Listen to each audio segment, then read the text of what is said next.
I'm the Jolly Saver and welcome back to my channel. I've got a very exciting video today. So I'm trying out a podcast style video and I have got my partner on the podcast today. So I've been badgering him for a while to agree to do this, and finally, because we've both got some time off over Christmas, he's agreed to do it. So yeah, do you want to introduce yourself in whatever form you want to? Yeah, I mean, I don't want to say my name, but... That's fine. You can come up with a pseudonym if you want. So I'm the Jolly Saver, so what do you want to call yourself? I'll be the Geordie. The Geordie, okay. I'm not going to judge, it's acceptable. So I've got some questions that I've put together. I've asked some of my followers on Instagram for some questions, and then I've also got some questions from people on YouTube. Before we get into our discussion, I just want to flag, as always, that neither of us are financial advisors. So whilst we do talk about money topics, none of this is financial advice. So if you are interested in making any financial decisions, do get some professional help from a qualified professional. So now that's out the way, what I'll just mention, I guess, is a bit of background. So yeah, the Geordie is my partner and we have been together for around 11 and a half years now, and we met at university. And we've been living together for the past 6 years. And yeah, our finances are very much intertwined because, you know, people who've watched my videos for a while now will know that we're on a mortgage overpayment journey. So we own our home and we are on a journey to try and be mortgage free as quickly as possible. So I'll start out with a bit of an easy question, which is, what are your thoughts on personal finance? Well, it's helpful to have savings in the bank, isn't it? Like, I think that's probably the only thing that I would think of when it comes to personal finance. Like, just having savings. Like, before I met you, I never really thought anything about like investments or pensions or even seeing property as like home ownership as being something to do with personal finance. Like, I think for me it was always just about how much savings I have in my bank. Right, so you just view it as you spend your money day to day, and then you set some money aside in the bank as your savings. Yeah, I think so. I think so. There's nothing really more to it than that in terms of where I came into that. And did you always think about money in that way in terms of personal finance? Did your parents talk to you about money when you were younger? Or? No, not really. I mean, I was always encouraged to have a bank account. Like, I remember that like I had a nationwide bank account, and you know, like you used to get like the little books in the 90s where they would like write in, and I remember getting my first little book, and it came in like a little plastic wallet, and it had like a monkey on the front, and I'm sure I used to get like comics, like they used to send like comics through the post, which I liked. But that was all just about encouragement of savings, wasn't it? There wasn't really anything more to it than that. Yeah, I actually think that I still have that bank account open, actually, that has like £6 in it. But... I mean, I don't think the interest rates would have been that good. That would have maybe accrued to £1 million. In the 90s, maybe. But I do remember having a little blue book for my bank account, and I was so proud when I got my little blue book, and they used to put it into the machine and stamp it with however much you'd saved. Yeah, so I remember that. Every birthday I'd put my money in, and then I get a little stamp, and then I take it home and be like, oh, I've got £50. Yeah, I remember that. I mean, I never really saved. I never actually think I really used it though to put money in, like because you'd have to go down to the branch, and you know, as a 10-year-old, I mean, I wasn't really in the habit of going to the bank to put money in, but I do remember having it, but I probably didn't use it as much as I could have done. But then when I was like 14 or 15, maybe, I think I was younger than 16, you got like the first like cash card, like the Halifax like card cash or whatever it was called, and that was like the first debit card that I had. So then I started buying things online, and that kind of gave me like freedom to spend. Yeah, I had that cash card until I was in my 20s, and at one time I went to the bank and they went, do you not want to transfer to an adult account? And I was like, well, they won't give us the sort of memo that I had to change it. I think I changed mine when I was 19 probably. Well, I had some funny looks when I was 25. It was when I first opened my first bank account at uni, I think. That was when I got rid of it. And yeah, so what are your main priorities with money? I suppose I just want I want to have savings in the bank, but again, that's probably just comes from that mindset. I think for me though, I just like I never really think about money. I just always, if I want to like have something, I'll just buy it. Like, I don't know. What do you think? Do you think my money mindset is? I think you're definitely a spender. And I know we have this, well, I have this joke that with this channel, I'm the Geordie saver, and I think you are the Geordie spender. But I think in most relationships, you have opposites. And when I listen to podcasts, a different, when I read things about relationships, you always have a bit of a yin and yang. Like one person's one way about certain things. I mean, we have common things in terms of priorities with money, in that what we enjoy spending money on is the same thing. Yeah. We enjoy going to the theatre, we enjoy going on holiday, we enjoy having experiences, and we're both aligned with that. But you're definitely more of a spender. But I wouldn't say I was I don't have like expensive tastes for anything though. Like I don't go out and buy loads of clothes. In fact, I don't really buy clothes. I don't really go out and spend like ridiculous things. It's more of a like it's probably more of a spontaneous thing that I struggle with more. It's more like, oh yeah, I want to go to Greg's now, so I'm gonna go to Greg's, or I want to buy a scratch card, or I want to, I don't know, I see something in a shop, or worse, like online, like if I see, like I'm easily influenced in terms of like Instagram things that pop up, and it's like, oh, I see some utility in that. I'll just buy it, because if I want it, I'll buy it. Like I don't really think about the cost of something too much. That's obviously is a privilege of the fact that I have my own money, and I go to work and I earn the money. Like I've never ever gotten myself into debt other than university overdrafts, or, well, that's the only thing really. And you came out of that overdraft, you didn't pay interest charges on it, because... No. I think I pay interest charges on my overdraft now. You will do, but it's just pennies. You don't stay in the overdraft for very long. So if you do get into it, it's normally for less than a day. No, I don't think so. It's more like it's more like a week. A week? No, it can't be a week, because It would be like at the end of the month. At the end of the month, if once all my outgoings have gone out, because sometimes, like, so I have my credit card that I pay on my credit card, and then I pay it off in full every month. But if the amount of my credit card goes over, and I happen to be like not have enough in my current account to pay off for that month, like not including my savings, just my current account,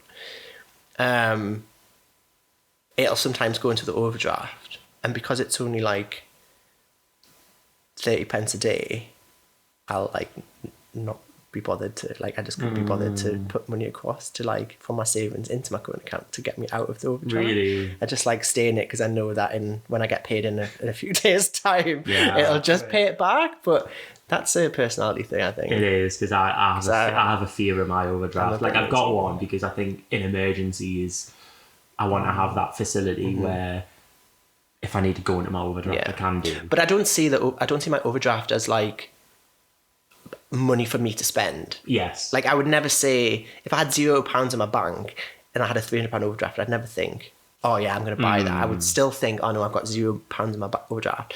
But my overdraft only ever comes into use when my direct debits or my outgoings take me into my overdraft, and I think, well, I'm going to get paid next week. Yeah. So I'll just wait. But do you never feel...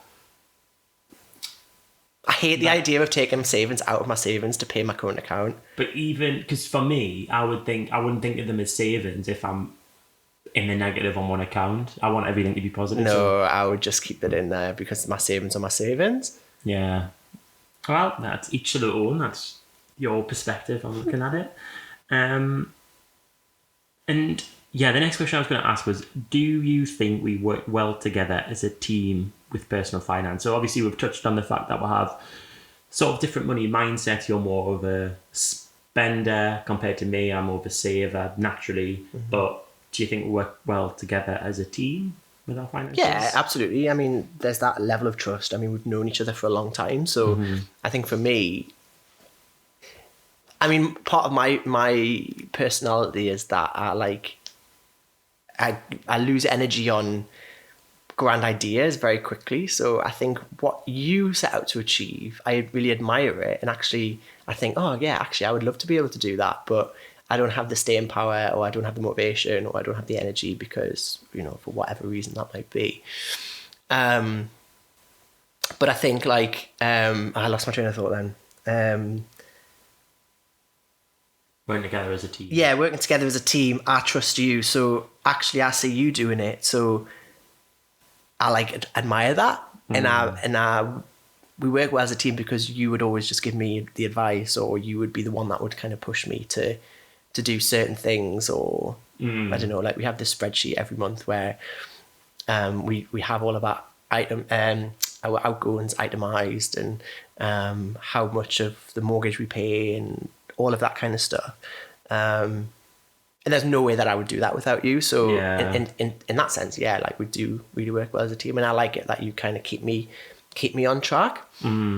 Yeah, because I mean, we'll touch on it a bit later as well, because it featured in some of the questions we got asked. But in terms of how we organise our finances, and I don't know if this is the norm or not the norm, but we have our own separate bank accounts. We don't have a joint bank account. What we do is we have a spreadsheet that we always have a sort of routine at the end of the month when we both get paid, and we say, all right, we're going to sit down and do the spreadsheet, and we split the bills proportionally. So actually, I'll give you a quick quiz question. For our monthly bills, right, how much do we pay the standard payment for the mortgage? Oh, actual mortgage? The actual mortgage. I think it's £600. You think that's what the standard payment is for the mortgage? No, the standard payment for the mortgage is 555 or something.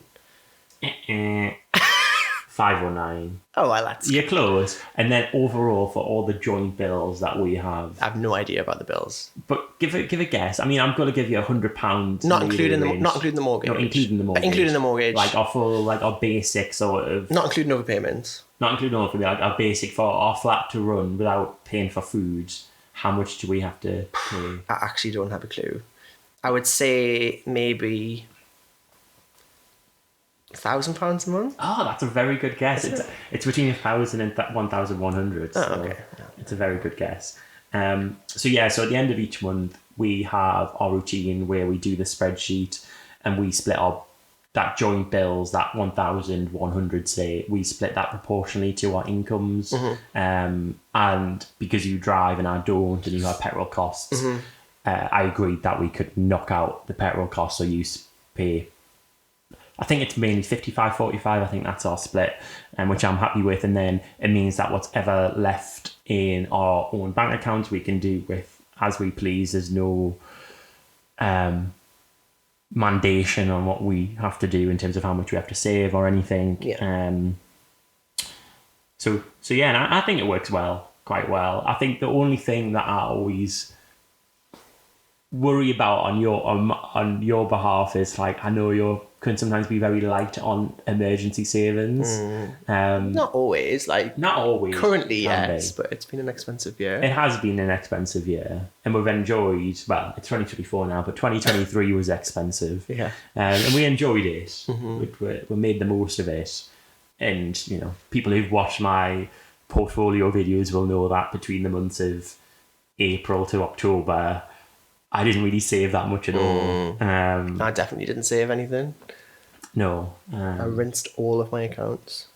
Yes. But the point is you had that money there to use. So I think what I'm trying to do in 2024 is change that perspective about how I feel about using that money, because there's part of us that sees it as a failure when you move and use that money. If you build up a savings pot and then you use it. But the real perspective I think that I need to have on it, and I think you already have this, is I worked and I saved with that money and I used it for something that I wanted to experience. Mm-hmm. I didn't get into a debt for it. You know what? We're not sitting here with debt because we've went on a nice holiday in it last year and we didn't have the money for it. You know, and I would never do that. Like I don't believe that we should get ourselves into debt. No. You know, and I only have a credit card really for the Avios points. Like I wouldn't have a credit card if it wasn't for the perks that I know you can get by having one. And I would always pay it off. Like we don't have any loans, like we don't have any debt in that sense, like which a lot of my peers would have, or my colleagues. Yeah. But I don't know where that came from, because you know, my parents, I was aware of my parents having credit cards growing up, but equally I was aware that they didn't put everything on them. It was like, and my parents never took out a loan, as far as as I know. I mean, we didn't have a car until I was a little bit older. It is interesting that, because my aversion to credit cards comes from the fact I think that my parents never had one, and I'm comfortable with you having one, because it's a bit of a story. The Geordie, when he got a credit card, when you talked about the idea of having a credit card, even though it was going to be in your name, what have you, my rule that I wanted you to follow was to pay it off in full every month. That's Martin Lewis's rule, not yours. Well, it's Martin Lewis's rule, but I wanted you to follow that advice because I didn't want it hanging on. I didn't want you to incur charges.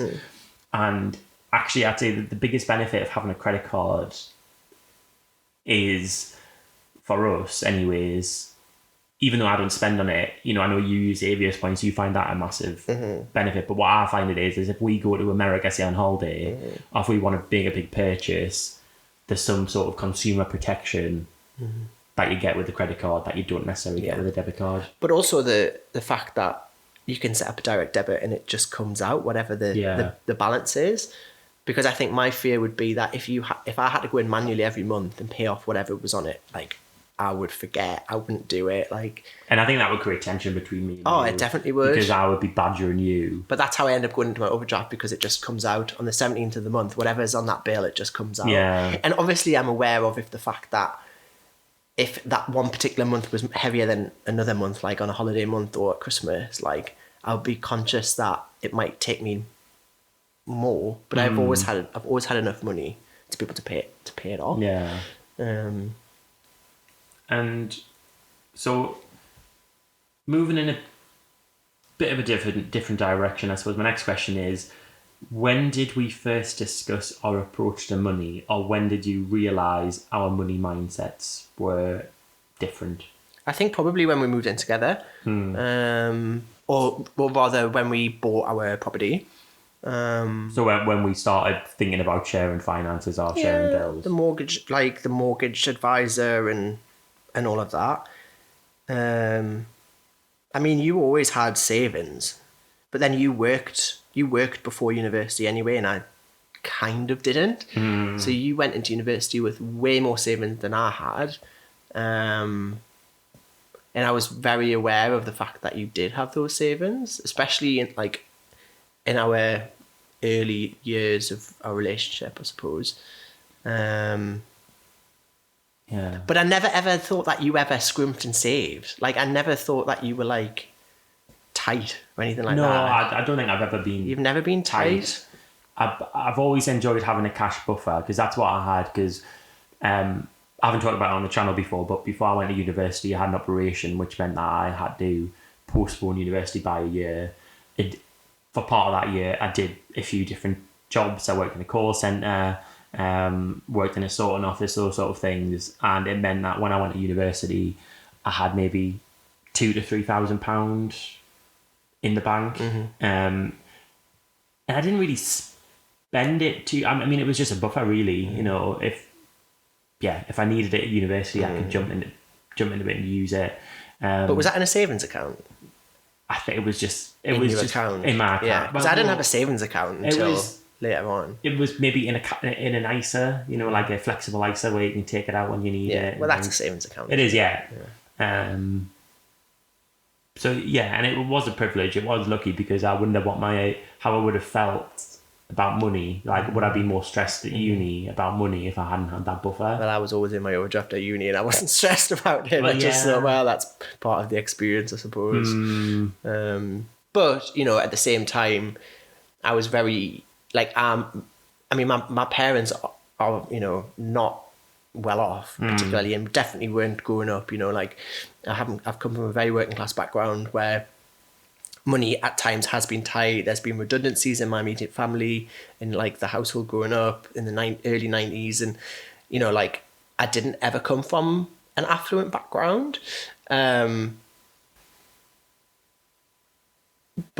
as I got older, and as my parents, you know, did end up saving more once they paid off the mortgage or whatever, I was very aware that actually I could go to them if I needed to. So I never really felt, even though my own personal finances might have been a little bit unstable at university, like, I never felt that I would ever find myself in a situation where I would be like out on the streets. Yeah. Kind of. I always had that backup, whether that was like my parents or my grandparents or anyone. And that's good. That's good. Well, it is, but it's I know it's a privilege, and it's a, you know, not everyone's in that position. I'm really fortunate to have been like that. Because if you know, my parents didn't go to university and they wouldn't have been able to afford, you know, the student accommodation that I had or whatever it might have been. And that's the same. I mean, our parents are very similar in terms of their financial situations. You know, they're working class, you know, pretty much the same sort of profile. Because I wonder, we had some friends at university who were quite affluent, or, I mean, they didn't come across as... Well, their families were affluent, but their families were, you know. We had some friends who, when they came to buy a property, their parents sort of bought the property for them, and then they were paying the parents back, which is, you know, something that we can't really imagine that happening for us. So I'm on my phone looking at the questions that I've prepared, but I just want to have a look at the next question. So these are things that I haven't talked to you about, but I added this morning. And one of them is, what is your money weakness?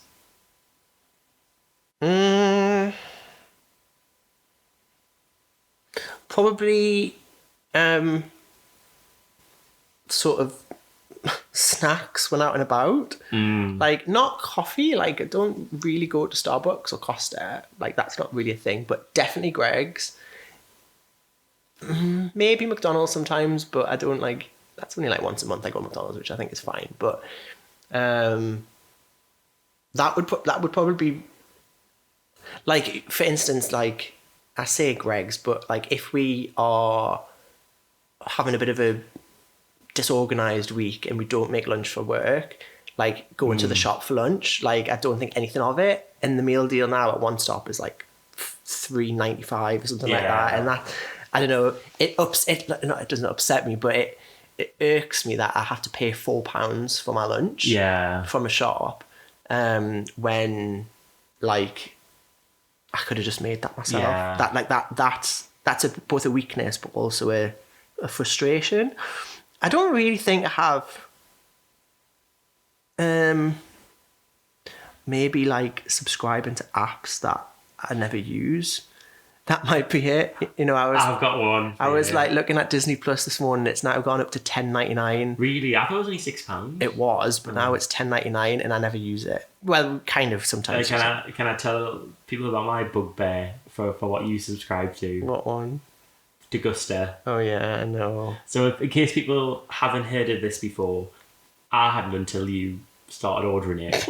It's called Degusta, and it is a subscription service, and every month they send you a box with a random assortment of kind of snacks and staples you might use in the cupboard. Food stuff. And the first few months you got it. Yeah, because it was during lockdown when I got it. It's how much? £13 a month? Yeah. No, yeah. Like £12 a box. I don't really know. £13.50 something. £13.50 a month. In the first few months you got it, it was quite good because we were in lockdown. It was like, oh, we've got this box, and we'd open it up, and there'd be different condiments or things that we might use, or new products that we hadn't heard of before that we could try. And then it seemed to be like But it is 4 years later, and I still get it. The selection of stuff that you get, it just got worse and worse. Yeah. And you give away 90% of the stuff to your family, I think. Yeah, or donate it or whatever, but yeah. But, I mean, when you get 2 cans of soup as part of it, and we don't even like the type of soup that you get. So you still haven't cancelled it, but I said in 2024... Yeah, I will cancel What I'm going to do is we're going to keep one of the boxes, so we've got the cardboard box, and then I'm going to go to the shops and see what I can get for £13 of random things that you've never tried before, and I'm going to create their own box. Yeah, it's a great idea. But you finally agreed to it because I've been there was a reason why I didn't cancel it when we were just going to do it a couple of months ago, but I can't remember what it was. Because it was probably you procrastinated about not doing it. Probably. So do we ever argue about money? That's the question. Nah. I don't think so. I mean, maybe it's once or twice over the years. I think we've only had one or two arguments about money. Where I've kind of wanted to buy something or it's usually around holidays, isn't it? Yeah. But no, I don't think so, because I just trust in your instincts and in your experience. So if you think I'm being daft, or you would just tell us, and I would be like, oh yeah, fair enough. Like, yeah. I mean, also you can kind of come up with good solutions or good, ways around it. You know what I mean? Like, encourage me to save in a certain way, or like wait, or I don't know, distract me. Like, you're just good at that. I have learned to. This is a bit off topic, but I have learned to think. Like, to get to know my mind better, insofar as I know that I get like blinded by the thrill of the purchase or whatever. Like, we were in Waterstones yesterday, and like there was this book that was like half price because it was in the clearance. It was £4, and I read the blurb and was like, oh, this book looks good. And like, maybe in the past I would just bought it. But I know that as soon as I leave that shop, or as soon as I sleep and wake up the next day, I'll have forgotten about it. And it's only because of those endorphins that run in you when you've got something in front of you that you think, oh yeah, that looks good. But I have to like stop myself from making those purchases, because that is what I do quite a lot. That's how I've got loads of books unread, and how I've got loads of bits and bobs around the place. I mean, one bit of advice that I've read before is that you're meant to sleep on something before you purchase it. Yeah. And so you go shopping and you might go, oh, I like the look of that book, and then you go home, and then if the next day you still want that book, then you can order it online. And that's it. And that's I would agree with that, to be honest, because there's been so much. But that's why my phone is a nightmare, because I have in the past just bought purchases like. It's really easy to be spending, isn't it? Definitely. But I don't do it all the time. Just So, thinking about 2024, what are your finance goals for 2024, if you have any? I need to build my savings back up. I'm a bit frustrated, actually, that this year I kind of depleted them, because I did always have that emergency fund. So I would like to, by the end of the year, maybe have a couple of grand in savings, maybe 1 to 2. Yeah. I think that would probably be good. I would probably like to get on top of my subscriptions a little bit more. We probably should get a family subscription to Apple Music rather than 2 individual ones. Yeah, because that would save us, what, £5 a month? Yeah. I'd need to sort out my phone bill, because that is currently £28 a month. £28 and I'll only pay 13. And the only reason why I don't want to reduce it is because I have that thing where I had the SIM-only contract before October 21, and it means that I don't have to pay any extra when I travel and like for roaming and stuff. Whereas, so if I'm going to America next month, like, which I am, I think if I had a normal contract, I could pay £12 a month SIM-only, but I'd have to pay £5 a day, I think, in the US. Yeah. So it's like, is it worth it over the year? Depends on how much I travel, blah, blah, blah, blah, blah. But I would like to probably get on top of my subscriptions and my direct debits a little bit more. Yeah. And what about personal goals? So non-finance related, have you got any personal goals that you're setting yourself? My personal goal is probably like I'd like to change jobs this year. Go travel, holidays. That's basically it. Other than that, not really. But I think changing jobs is quite a big one. It is a big one, and I know that you're taking a while to come to that decision. And I will say about us in terms of relationship wise, I think we're both quite supportive of each other in terms of what we want to do career wise. So, we talk it out, and it's a good decision for you. And then what is your dream life? So thinking about money as a tool, what if money wasn't an object, or if we were in a position, which I hope we are, that by the time we're 40, we've hopefully paid off the mortgage, what is your ideal life? I'd like to work part-time. I'd like to work... I mean, in general, I enjoy work. I enjoy both what I've done for the last 10 years and hopefully what I intend to do going forward. But if I didn't have to do it, I wouldn't want to. I think everyone probably feels like that, but I think that I would like to work part-time 3 days a week. I mean, if I didn't have to work, I would still volunteer in the kind of sector or industry that I'm currently in, just so that I could have extra time off each week, I suppose.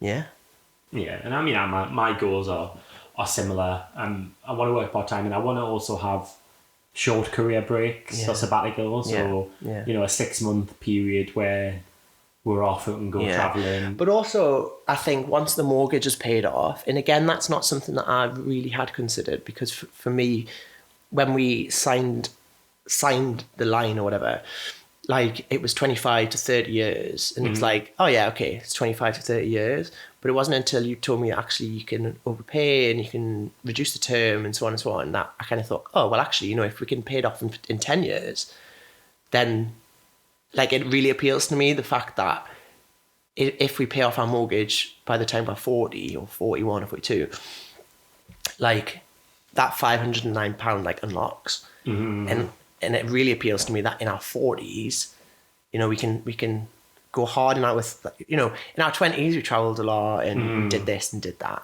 In our 30s, we can focus on paying off our mortgage, so that in our 40s, we can have £500 extra a month. Yeah. You know what I mean? And you can have an amazing holidays for 2 months of those mortgage payments. Yeah.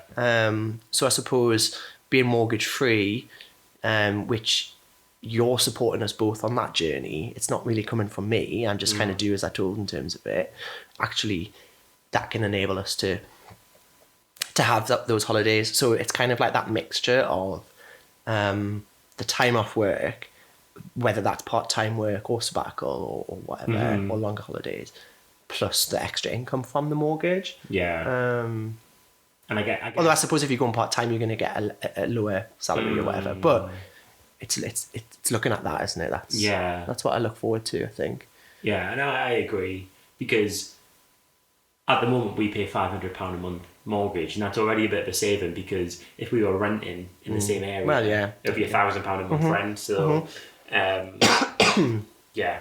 And so when you're talking about that, I had 2 follow-on questions for you. I mean, one of them was just another quiz question, if you're ready for it, which is, how much have we overpaid on our mortgage so far? So how much do you think we've overpaid on our mortgage? I have told you this figure before, and I think you're probably going to do the thing where you over. Well, our current mortgage stands at about 118,000. It's actually just under 110,000. Oh, is it? Yeah, we've just hit the next 10 grand barrier. So 110,000. And so we've started on 150 7,500. We're starting around 159,300, but I'll give you that. Right, okay, 159,300. So that's, let me work this out. So, The question is about mortgage yeah, overpayments. I know, I'm Okay. just waiting. I'm figuring it out. Thank you very much. I've lost count now. So 110, down from 160, that's about 50 grand. And we've been paying it for about 5 years. So that's roughly 7,000 a year, 35. So probably about 15,000 overpayment. 22,000. So you're quite close, actually. I think that was a better Fast maths. estimate than I thought you were going to guess something like 50 grand, and I was going to be disappointing you by saying, oh, we've overpaid by 22 grand. And then the other question, I suppose, is something we haven't talked about yet, is I guess the compromise side of it. So we've got a few friends who are buying big houses at the moment, and we live in a flat in a nice area, but it's a flat, and part of being mortgage free by 40 means that if we did choose to move into one of these big houses, that just wouldn't be possible on our salaries. Like the earliest we would be mortgage free if we moved into a big house would probably be 55 or 50.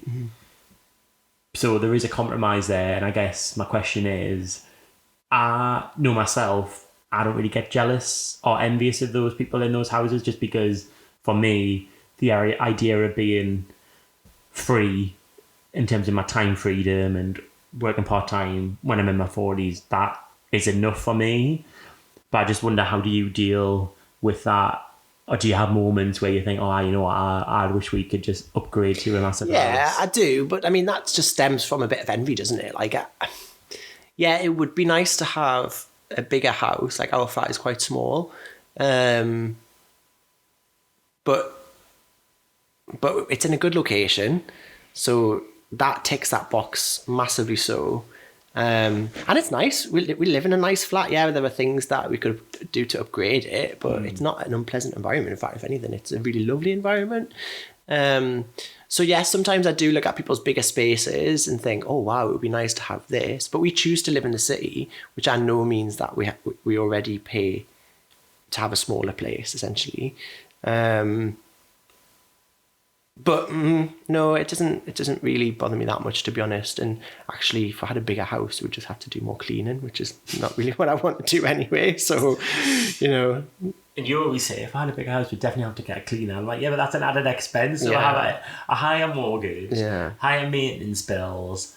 I have to pay for a cleaner. Yeah, I know. Gosh.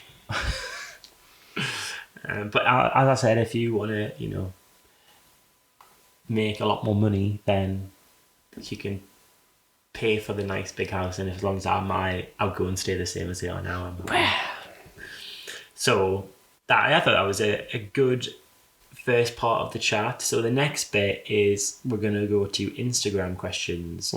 So I asked people on Instagram what they wanted to ask us about regarding our relationship and money, and we've got a few questions. So the first one is, how do we share nights out or trips away? What does surplus money go on?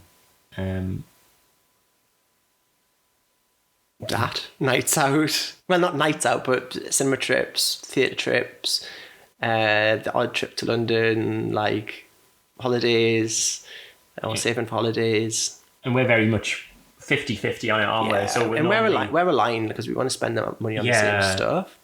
And normally we do like, I'll get this. So if we're going out for a meal, I'll say we're on holiday and we're going to go out for a meal a couple of nights, I'll get one meal. Yeah, but we don't like tally it up, and we don't even really take turns. It's just sort of whoever's in the mood to pay. I don't know. Maybe in your head you do. I mean, keep a running total. I do a bit of tallying up, but not majorly. But I don't. I like feeling generous enough to say, oh yeah, well, I'll pay tonight. And I like it when you say, oh yeah, well, I'll pay tonight. I don't know. The whole 50-50 thing is like, it's not how I view it. Like, I don't think because I pay for a show this month that you should pay for the show the next month. I suppose the only difference to that is we have that, it's not a rule, but if there's something, like if there's a music artist that you really want to see, and you want me to come along and say the tickets are expensive, I'll pay them. You'll pay, and I'll do the same. Of course, yeah. Yeah, that's true. The next question is, how did we merge finances together when we got together? And we've talked about that. Yeah. We don't really have a joint bank account. Next one's quite an interesting question. So if there's a gap in our incomes, does it create any issues? And just for context, there is a difference in our income. So I take home pay wise, I earn around £500 a month more than you take home. Yeah. So I mean, as a person who earns more, it didn't create an issue for me, but for you, does it create any sort of issue? Not really. I mean, I think sometimes you have that inferior complex, but then I know that I get paid currently, well, it's just went up, but I currently get paid about £2,000 a month, which is like... And that's take home. Yeah, take home. And that is huge. Like, I'm aware that that's more than the average salary.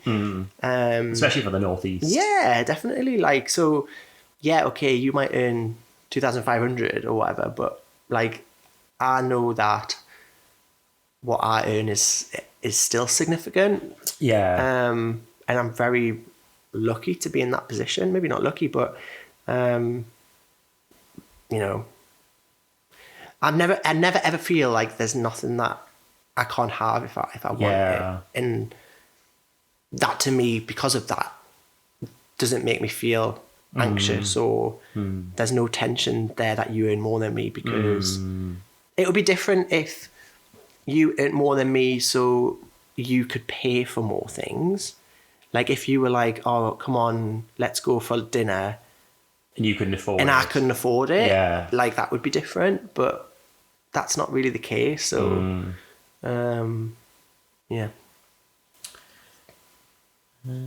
Oh yeah, and this one is, what are your thoughts on retirement/pension savings? I have no idea about pensions. I don't really understand it, to be honest. Like I know that I pay into... Is it a private pension that I pay into? Well, yes. It's like through my work, I mean. It's classed as a private pension, I contribute yes. through my monthly salary, and I know that my employer tops that up. Yes. A decent amount.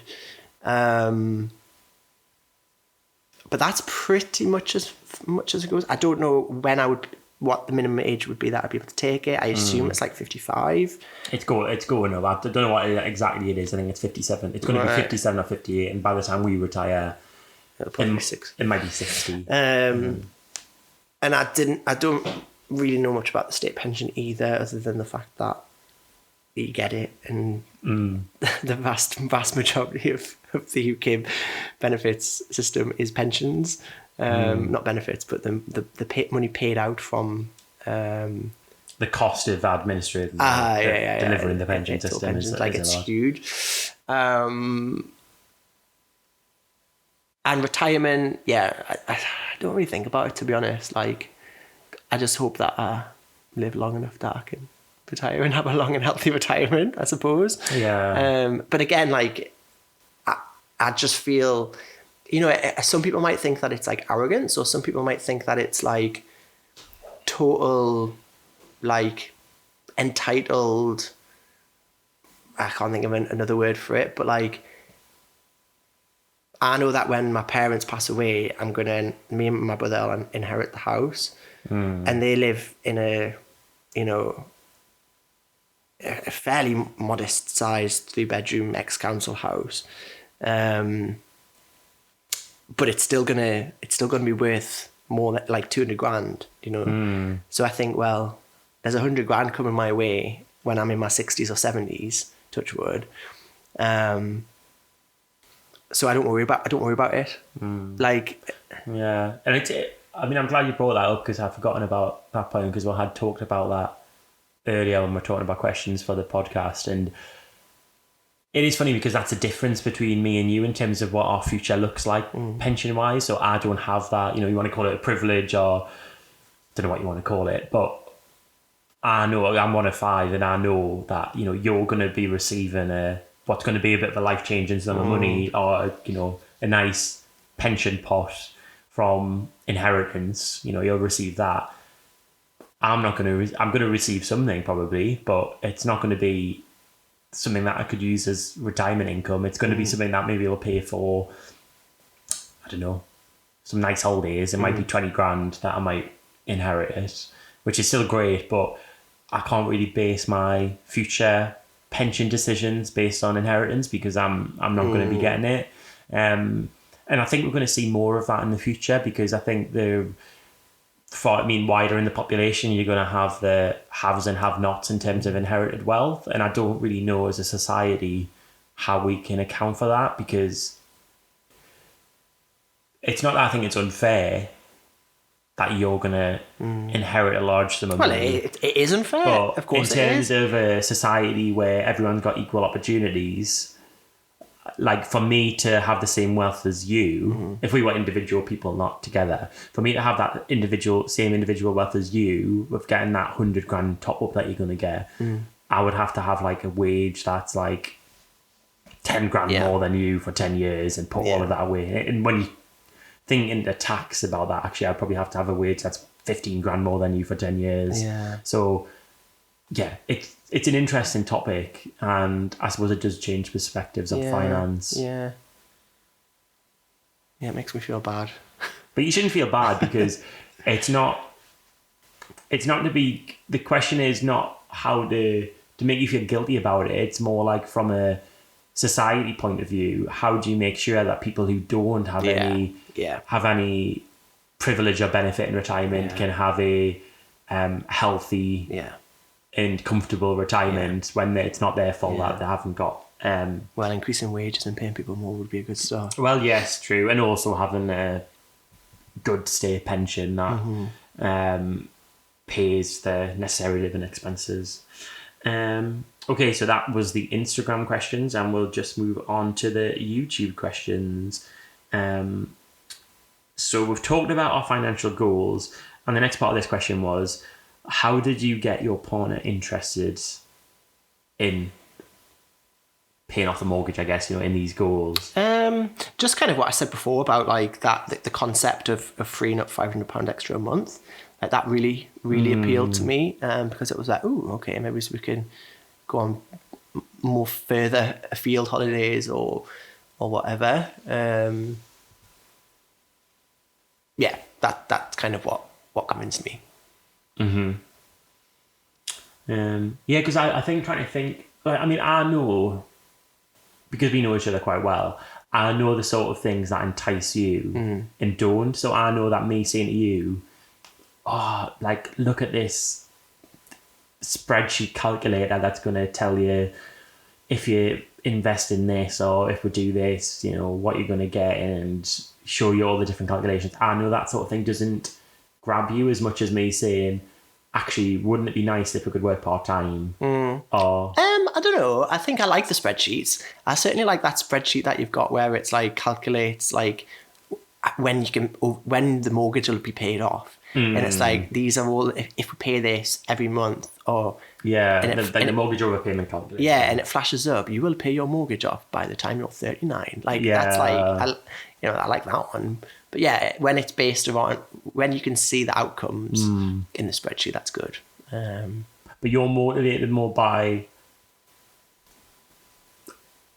I guess, the tangible things rather than just looking at a number on a screen. In of itself. Yeah. Because there's a lot of people who are really obsessed with the balance of the bank account. Oh yeah, no, that's not me. Yeah. And then another question was, if you've got a different money mindset to each other, what was the compromise and how did you arrive at it? So I'll change this to, did we make any compromises? I mean, I can start with this one because it's one I think of. Is probably, I guess it's that bit of, you bring out the spending side of me, or the spontaneous side of me with spending money, which is good in a way, because I think if I was with someone who was exactly the same as me, savings wise, I might look like, for example, last year we did a lot of fun things with money, and we used money in a very you only live once way. Yeah. And without you being that influence, I probably wouldn't have done that. I would have been more cautious and more like sensible with it. But I would have regretted, like, looking back now, I don't really regret any of that money that was spent. Yeah. So it's probably not a compromise. It's more the fact that you it's a good reminder for me when you have ideas to spontaneously spend or go on trips or what have you. It's a good reminder for me that actually, you know. Yeah. I don't think we compromise too much. Like, you bring me back down to earth in the way that I need to be brought back down to earth. Like, okay. And then the final question is, what are your long-term financial goals? So we've talked about paying off the mortgage, but, you know, what about being financially independent or retiring at a certain age? I haven't really thought too much about long-term goals, to be honest. I mean, I'd rather work 3 days a week from my 40s till my retirement than retire really early and work 5 days up until I was 50 something or 60 something or 70, whatever. So like is it barista fire? Barista fire, yeah. I mean, I'm similar in that, like, I would love to be in a position, we've paid off the mortgage, we've got money in savings, and actually, if I wasn't enjoying my work, I could go, you know what, I'm either going to take some time off or I'm going to do a completely different job, and as long as I earn, I don't know, £500 a month to pay the necessary, because even when the mortgage is paid off, we're still going to have some essential bills that we need to pay. So that would be, I'm similar, you know, and I don't think, it's not going to be realistic that I'm going to say, all right, by 45 I'm going to be fully retired, because I don't think it would be good for us either. No, it wouldn't be. Because we need to use our brains and, you know, progress. I feel like we're progressing. And the next one was, how would you achieve it? So, and I'm interested to know your response to this. So would it be index funds and ETFs and SIPs and ISAs? And what about properties such as buy-to-let? I don't know what any of those things are. So I mean, you can just think of the index funds as like investing in a Vanguard. Yeah, but I probably wouldn't have the ability to commit to that. As far as you manually put that money in every month, don't you? You know? But you can do it by direct debit. Oh, can you? You can do it automated. Oh, well, then maybe I could do it automated. But that doesn't form part of any of my, like, I don't really think about that. I don't think about property. Like, we bought our flat. Well, for me, we bought our flat. I mean, this might be for you. We bought our flat to live in and for it to be a home. Yeah. I never, even though I know it's an investment and I know that the property prices have gone up, and like that doesn't, I'm not really bothered by that too much. And I certainly have no grand ideas about how I'm going to grow my wealth. I mean, I'm slightly anti-capitalist for one, so like I feel uncomfortable even by the thought of that. I mean, I know that you can get ethical funds and stuff like that, and I know that there are plenty of philanthropic organisations in the world that do a lot of good work and keep a lot of money. They're investing as well, and they're growing their money. I mean, that's a different discussion for another time, but yeah, I feel uncomfortable by the concept of investing. But then someone once told me, like, if you're not going to do it, then the big businesses are only going to do it anyway. So it's like, you did touch on the point that there is alternatives to you investing in pharmaceuticals, or you know, you can choose, as you said, ethical funds. Yeah. And I mean, I just find it really interesting that you don't think about, because for me, I think about that every day. Not investing, but that future, how am I going to fund my future life? That's something I think of every day. I don't think about my future life. I just think about the holidays I'm going to go on in that year. Yeah, but do you not think about how you fund the holidays? No. No? Mm-mm. Wow. No. But would you say, I mean, in general, finance aside, are you goal orientated or not? Like for me, I guess one of the things I like I love, one of the reasons I really enjoy mortgage overpayments, it sounds daft, but it's like a goal. Like I know I'm reaching that goal, and I know every single month that we overpay, we're getting closer to that goal, and I can track it. Yeah, perhaps, but like the thought of that appeals to me, but the way that my personality is and the traits that I have is that I don't think I've ever completed a goal in my entire life.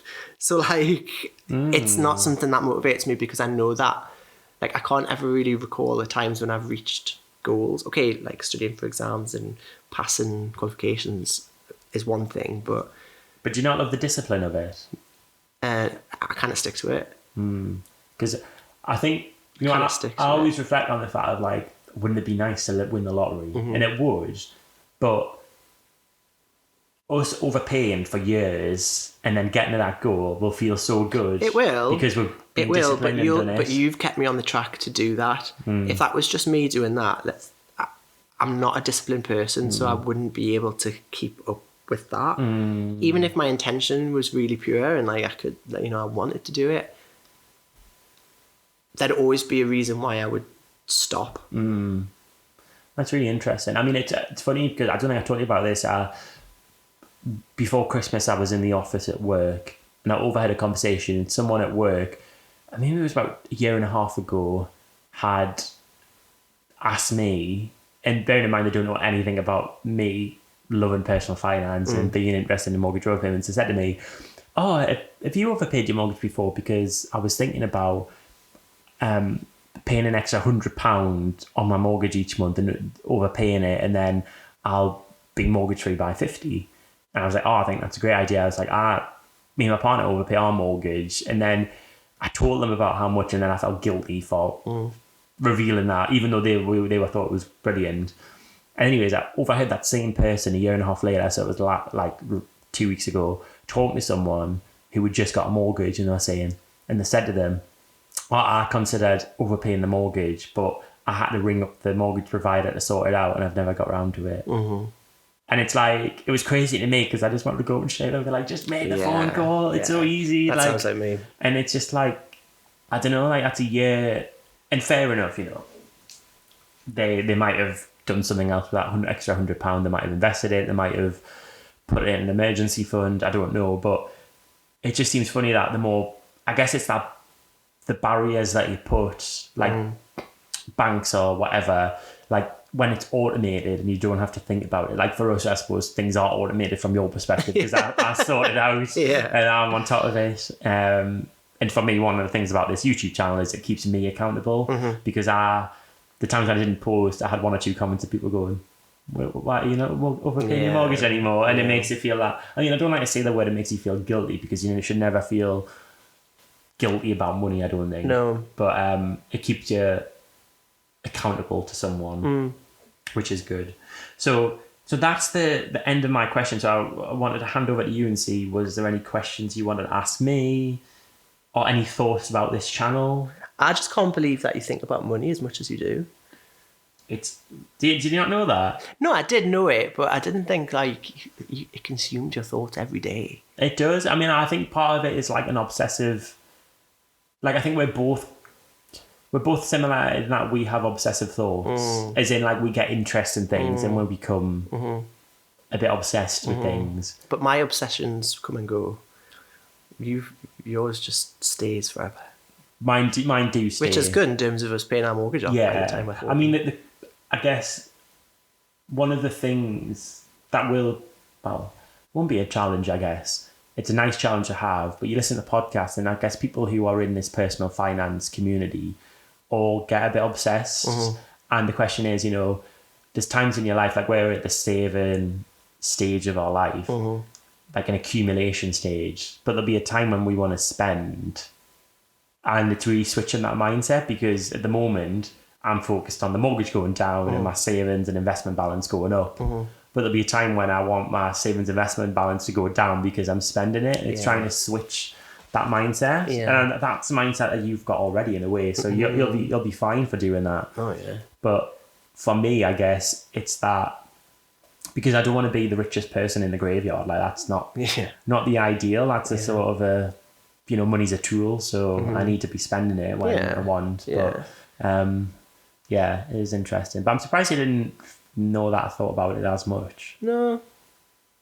I suppose my other question would be, like, what piece of advice could you give to people like me? Because I kind of feel like I come on this and I feel like there's all these people in this space that would be like really like judgy for people like me that is so like lackadaisical or kind of a bit carefree when it comes to it. And I can imagine people might say, come on, it's really easy. Like, make that phone call to the mortgage provider and set up that overpayment, or do this or do that. This is how to do it.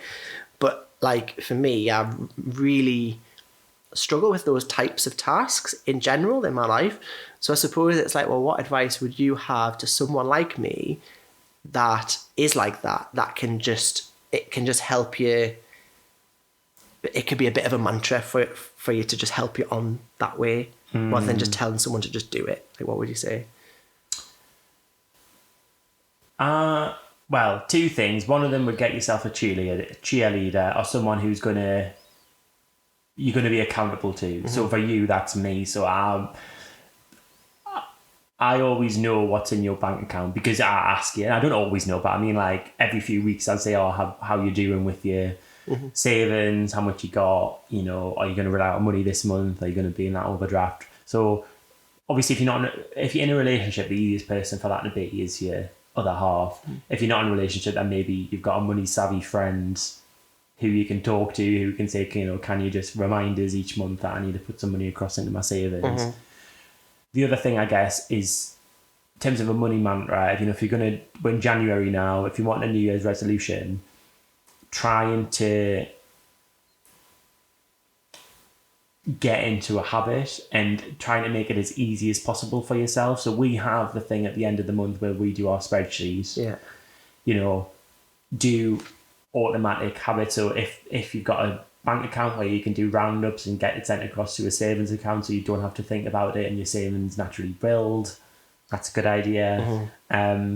But knowing yourself and meeting yourself there, because I know for you, for example, I could tell you to do something, but if you don't have the motivation to do it, exactly, it's automation that helps you out. So because I can forget about it. We actually talked this morning about whether you would benefit from me just controlling your money and giving you an allowance, and surprisingly you seem to think that would be the best idea for you. Yeah, because I trust you. Like, I don't know, I wouldn't hand over my finances to anybody else other than you. But I don't know. Maybe we'll try 1 month and see how you fare. Yeah, maybe. I wouldn't like anyone to control my own money, but that's just me. But yeah, no, I thought that was a good conversation. So yeah, thanks everyone for listening. Give some feedback in the comments below if you've enjoyed the chat, and if you want to be on a future episode, then get in contact on Instagram and we'll set something up. So do you want to say goodbye? Goodbye. Thanks. Thank you.